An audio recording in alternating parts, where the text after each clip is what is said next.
Cooks Cookies TV brings you milk and cookies, where we talk about real subjects. Let's tune in to episode 1.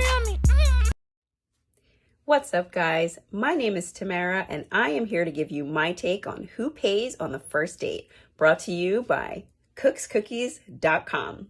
So let's get into the milk and cookies, shall we? There are a couple of schools of thought on who pays on the first date, and I think that my philosophy can be applied to same-sex or heterosexual, anything that falls under the LGBTQ plus category. If you ask to take someone out on a date, you should be expected to take out your wallet when it's time to pay.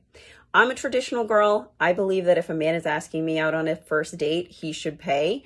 I have not generally ever asked a man on a first date, but for women that do, girl, if you're asking a man out on a date, be prepared to pay. We love an independent queen. Absolutely nothing wrong with that. For those of you in same-sex or any kind of LGBTQ plus scenario that doesn't apply as in the traditional terms, I would still go back to my original philosophy. Whoever asked to take out the other person should be the one taking out their wallet when it's time to pay. If you maybe work together, sometimes the line between who's asking can get blurred when you have a sort of friendship that's already been brewing.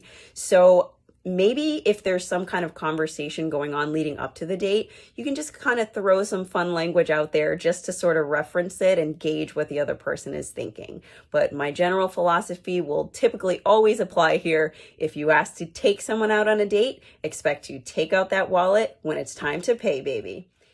Okay, so that all sounds good. But let's suppose you're on a date, you're expecting him to pay, he reaches for his wallet, and I forgot my wallet at home. Now what do you do? The age-old question. What if he forgot his wallet? I actually did have this happen once.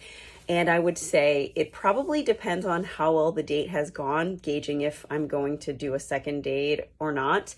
But there are things like Cash App, Venmo, you can pay through Facebook, you can pay through Zelle. There are so many different ways that you can electronically pay someone. So I just be like, oh, no worries, I'll get it. You can just Venmo me. And if they start getting really shifty about paying for the date, that's your red flag. If for some reason they don't have any of those, I'm sorry, for me, that's a huge red flag. It's the 21st century. You need to get it together. And that is my take on who pays on the first date, brought to you by cookscookies.com. That's our episode for today. Make sure you like, comment, and subscribe to Cooks Cookies TV.